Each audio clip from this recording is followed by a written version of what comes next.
It is, but we'll Well, fix it for that's next the time. thing. The strategic plan committee was originally back. I was chairman, that was different. Joey formed a temporary, well, the president gave him permission to form a different, new temporary committee, appointed committee. And it was different people than this, but I think it got confused, so it's a different committee. But tonight's just Yeah. about It's information. updating, It's all yeah, information. It doesn't matter So- who's Yeah, on so it. it's fine. All right. Please stand. Well, I guess do we have to do the pledge of allegiance? Can we skip that? We're going to skip item C since we did it earlier today. So the three items that we're going to be looking at today is items A, B, and C. We got some snapshot findings from our experts for the things for our DSEG case. Those findings had things that, of course, we need to repair. We're not going to go over those findings today. This is just for public input and letting them know that those exist. We will be sending a link to attach these minutes with those findings, so that way the public can see where we have aligned with those things. This item B is our preliminary 5-year plan for facilities. The administration has put together a bare bones 5-year capital outlay plan. It is a living document that is going to be set for us to review, change, edit as needs come about in the parish. Mr. McNeely is going to give all of us those findings, which you'll see in front of you. This is a living document. This is not something that is going to be set in stone, but it does highlight the core values that we have in our district strategic plan that Ms. Stilley had approved earlier in the year. Mr. McNeely, do you want to? So this document is not an authorization to do anything. It is strictly, as it says at the top, capital outlay cash flows. So what it's trying to do is track the projects that we already have on the books, kind of how much they are, and in what years we think that money is going to be spent. So just a simple phase one. Instead of listing all the projects, I just said phase one. So phase one, there's about $710,000 of estimated cost on the LaRonja girls locker room that should be finished this year. So that all that money will be spent in 25-26. All right. Phase two, you can see that we, these are real loose numbers right now. But the total is about $51 million for phase two, of which 10.7 we think will be spent in 25-26. Most of that money that's going to be spent will be spent on Woodland Park and on architect fees. And then as you see, the ones that are going to be out for bid, we will have some construction start in 25-26. But the bulk of that is 26-27, 27-28, and maybe even is out as far as 28-29. But we'll move those numbers around as we know. The advanced college and career renovation is on there. The gym HVACs, we have about $4.7 million left to be paid in 25-26. So all of that money is in the 25-26 school year. Going to the bottom of the page where you see it says beginning capital outlay balance. So I got the latest numbers from accounting today, and it looks like we have $73,565,000 carrying over in total capital outlay as we ended last school year. The next number shows the revenue for 25-26 that's going into that, which shows the total available for the year of $87 million. It looks like, based on these numbers going back up, that we'll spend about $26 million this year, and then we'll have 61 to carry over to the next year. Yes, sir, Mr. Okay, yes, okay, the 68, though, is over the course of 5 years. So it's the new revenue going into capital outlay is roughly 13.8 each year. Right. Which is coming from the 1 sales. cent, 1 cent sales The tax. sales tax. That is not the portion that goes to maintenance and other expenses, right? Correct. Okay. Yep, and the 13.785 is the real number budgeted for this year.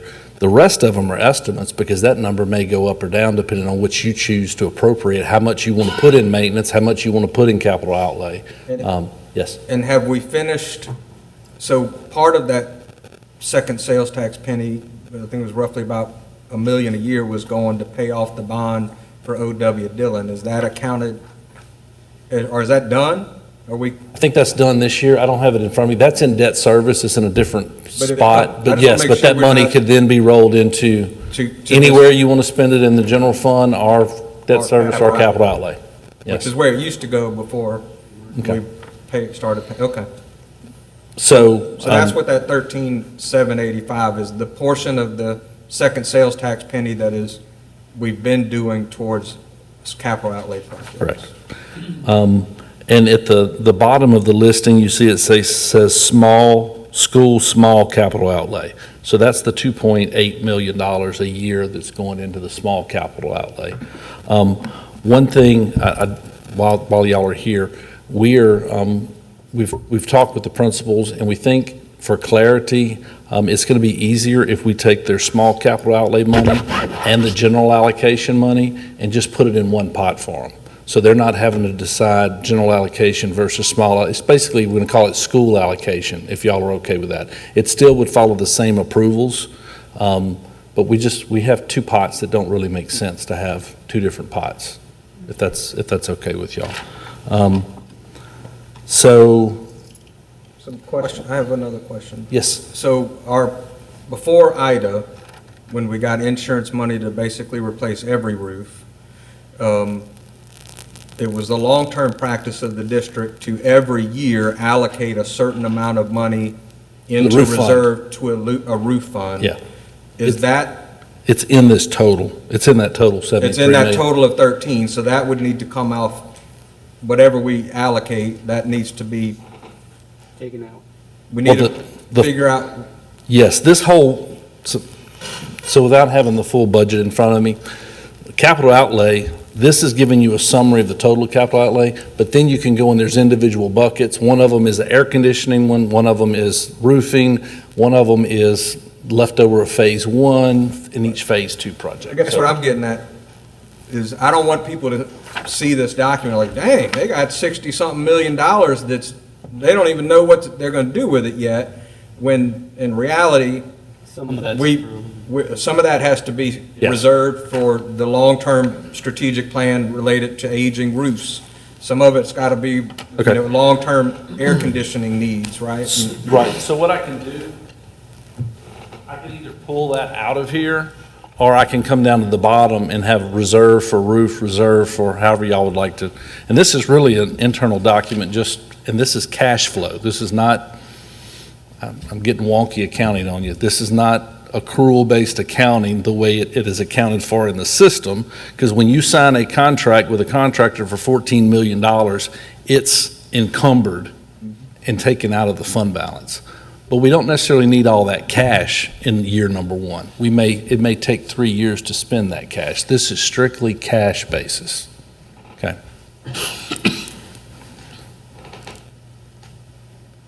And I just worked on this today, so there may be some additional projects that need to be added. So this is a living document. It's gonna move and flow. It's mostly for us to, if you tell me, hey, we'd like to spend $3 million on this, do we have the money? Yeah, it looks like we can cash flow that this year. Or wait, that may be 2 years from now before we will have the funds. Quick question, if you don't mind. Jeff, what is, we asked this question earlier, I think I've kind of figured it out, but what does the school get for small capital outlay per student? Is it $150 per student? I don't have it in front of me, That's I'm what not the sure. math kinda But says. it's I'm just curious. 2.8 million, and that 2.8 million is, well, I guess we could divide it by About 18, 20,000, it's about 18,000 $147. students and get a pretty good idea of what it is. Yeah, it's 147, so I'm assuming it's 150 a person.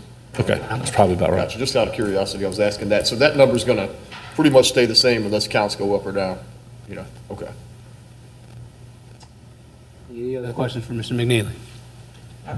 On the, just going back to the, and I know it's late, so, but just for people to be thinking about, on the assessments that we got on all of our facilities, you know, it comes back showing that essentially all of the campuses are similarly situated in condition with a few exceptions.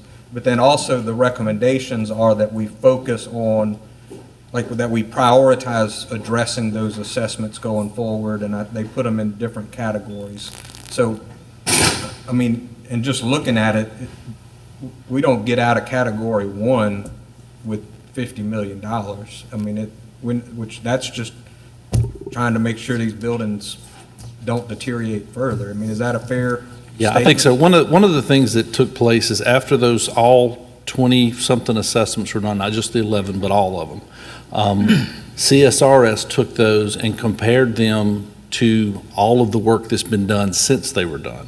And some of the work had already been done. Some had not been addressed. That turned into a one-pager for each school.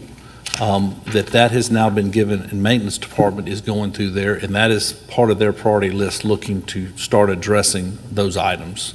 Some will be through maintenance. Some you voted tonight to replace the electrical service at Kentwood and at Amy Elementary.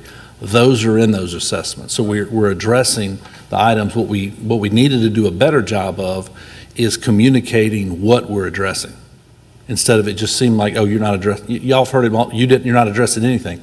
Well, yes, we actually were. It just wasn't actually being matched up to the language of that snapshot to show, kind of checking items off. So that's I what just wanted to point out that the assessment it identifies what needs to be done, but it also prioritizes how we're going to try to tackle those, starting with safety and security, then moving on to the things that will keep our facilities from deteriorating further, Right. drainage issues, electrical issues, things like that. I mean, so we have a plan. Yes. So. Any other questions for Mr. McNeely? So before we adjourn, because I don't think, do we have any public comments, input? No.